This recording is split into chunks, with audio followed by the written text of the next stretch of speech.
Hey everybody, today we're going to introduce to you the new ZH70D. I was really ambitious and excited to get this here, and I wanted to get it started.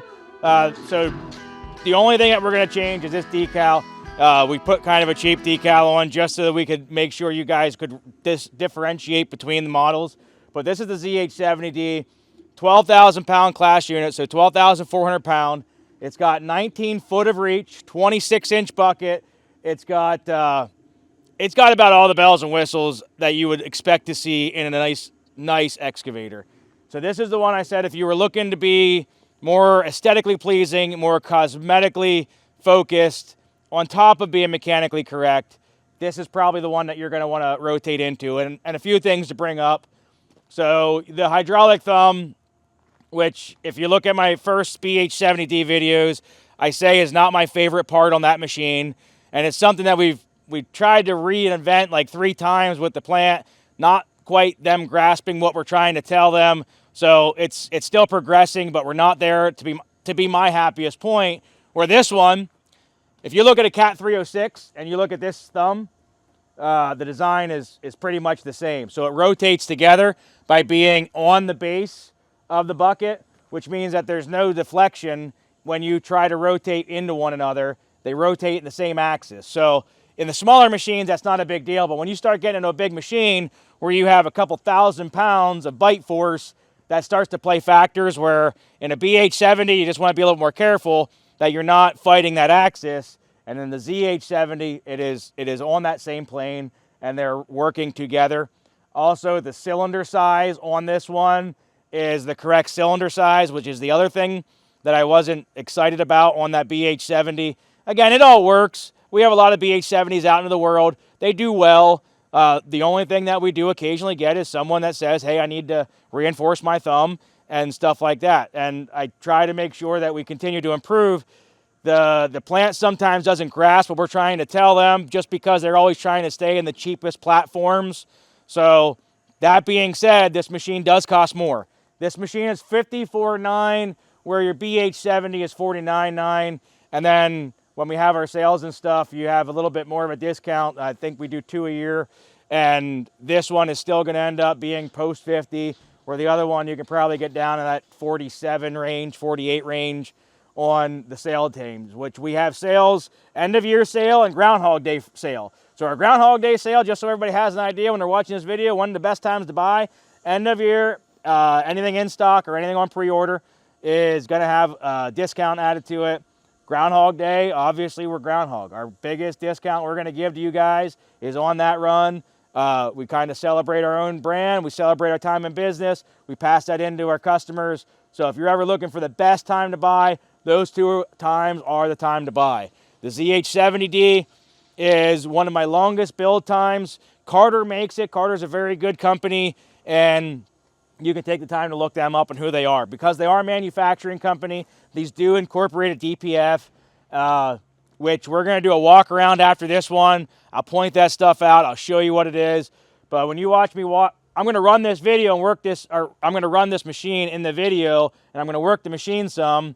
And as you look at how it transitions into 2-speed very smoothly. It transitions into side swing and boom extension very smoothly. So it does a very, very nice job into its hydraulic transitions, which again, the BH70 does too, depending on the operator. You might have to turn them down a little bit. They're running at 3,400 PSI, which is probably a little bit aggressive, but this one is running at 3,200 PSI, and I think it's probably the smoothest setup that I have in these larger machines, and it is beautifully laid out with hard lines across the boom. I'm still 50-50 on hard lines. A lot of folks like to see them. My give and take to that is, if someone breaks this line, 95% of the time, they don't put a steel one back in. They just go and get a high pressure line and put it right back on so that they can keep working. So, you know, the hard lines are great while they're there. They form to the boom nicely. They hold more PSI, but eventually everything gets broken, and most people replace them with a rubber line anyway. So just kind of some feedback on that. We are, again, 19 foot of boom reach, 18 foot, 11 on max dig on height. We have a 20 foot, 7-inch radius We are 8'2" high, or 8'4" high. Actually, I don't remember that one. That one's close, somewhere in that range. And we're right around the same specs as the BH70. This one on the inside of the cab is laid out very smoothly. I'm going to run this thing. I'm going to do some circles. Again, I always give you guys what we like, what we don't like, what we're going to probably change in the future. This one, I don't see a ton. I don't see a ton that I'm going to change. The only thing that I probably would even consider is the micro switch interlock on the left side is a lever, kind of like that Cabelco is a lever. So it's a lever that does your micro switch for your hydraulic interlock. I personally like the ones that fold up, so I'm hoping that we can get with the plant and have them do that, which the BH70s are now doing that. This one has steps built into it for your hydraulic fluid and your fuel and your battery box. So I'm going to run it here a little bit, and then we're going to do a walk around and show you everything a little bit more in detail. Here's your boom in and out. I mean, if you're an experienced operator, first of all, if you look at the transition from start to stop into the hydraulics and into your boom, it's extremely smooth. There's not any feedback bounce, and I can maintain an inch across this ground, as a lot of you good excavators also could. And as far as control and so forth, I mean, here we got no stick feedback and extremely smooth hydraulics. And again, they all usually run fairly well. Some of it comes into the settings when we do the pressure settings here, but power is not an issue. I mean, if I wanted to, I can take this guy, I can speed my side swing up, and I'm going to give it a little bit of throttle now, and then I can sink this guy and just not a problem. And I'm going to let myself down nice and smooth and keep my teeth in the same spot.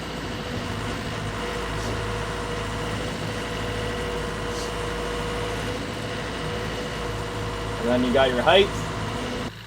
Another nice thing about these are there's sliding glass on the door, and the front slides open. So if you want to talk to somebody, obviously you can pop the door, but you can also just slide your sliding glass open. So there you go, just a basic operation. Obviously we have more speed in our side swing. Our thumb, our auxiliaries are, first of all, nice long stroke to this cylinder. So you see how if I wanted to, I can still grab something small at full extension on the ground right in front of me. And then obviously I can lay it back and I can grab something larger right in here. So nice long stroke to that thumb. The teeth don't interlock on it, so that's also nice because you're not trying to fight getting one unhooked off the other. But the auxiliaries are right here on a pedal in front of me. I also have drive sticks, plus I have pedals on the drive sticks.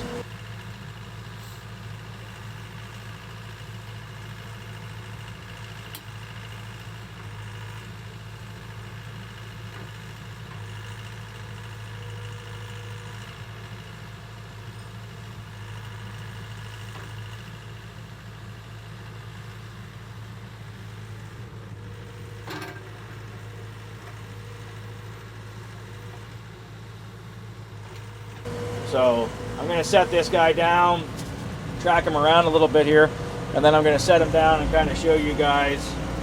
All right, so here we're locking the track, rotating the track, lock the track, rotate the track. There's counter direction. Here's counter direction, plus the cab's going the other way. So we're running a whole lot of hydraulics right now. I can't keep going because I have something that I'm going to hit here on the other side. We're going to back it up here, and then I'm going to continue my skid. All right, so as far as hydraulic performance, it is, I tell you what, just as smooth as you're going to get. I don't care what name's on the side of this, you're going to be happy with it. It's going to do a good job for you. If you're not happy with it, I don't think you're just going to be happy with anything, to be honest. I mean, I'm not trying to sound like a jerk, but there's no reason this machine shouldn't satisfy somebody. All right, guys, we're gonna hop out. We're gonna do a walk around. All right, guys, so we're gonna start here with the intro, showing you guys the inside of the cab. We have an LCD display on the screen. We have internal ducting for the AC and the heat. You got your 12 volt. You got a radio on this side. You got your 2-speed button on this side. Your auxiliaries are here on a pedal. You got the power disconnect inside the cab. You got your suspension seat. You have a twist throttle. You have your blade on your hand. And then you have your wipers and your lights also all right here together.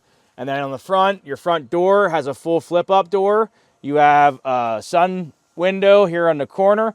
We do tint all the cabs here. If you do not want it tinted, that's not a problem. You just got to let us know, and we won't tint it. This seat also has the adjustable arms, so this operates as your operational joystick, lever, whatever you want to call it, the platform that holds your arm so that you can run this nice and smooth. They adjust right here on the bottom, and they go up and down as you want to go up and down. So nice seat, nice layout, nice and big inside the cab. And again, back to the micro switch. So this is what I was saying, probably because I'm a little bit chubbier fella, is not my favorite part. Not a huge deal. Again, the Cabelco over there has the same thing.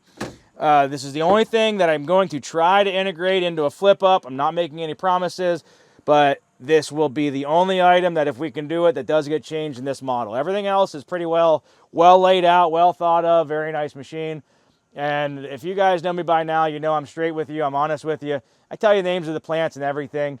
You can do your own research, you can do it yourself if you really want. And I'm sure now that I gave the information out, somebody else is going to come along and do the same thing and bring them in. So I'm not begrudging anybody for wanting to. I guess our biggest deal is we have over 20 dealers. We have good relationships with several plants.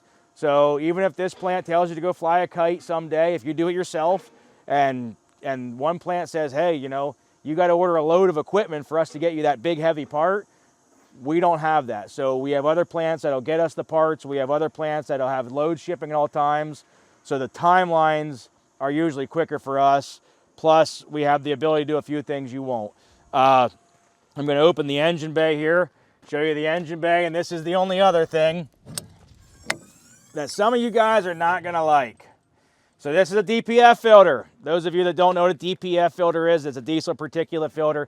It does not run DEF, but this diesel particulate filter does mean at some point it will get full of carbon and you'll have to rebake it or change it. Now, to be fair, if I pop the back of any one of them Bobcats, it's going to look the exact same. If I pop the back of any one of them Cats, it's going to look the exact same. So because this company is a manufacturing company, they have to be EPA compliant out of the plant. So you're running that Yanmar NV or 4TN98 C, and then you have a DPF filter, which does operate your emissions.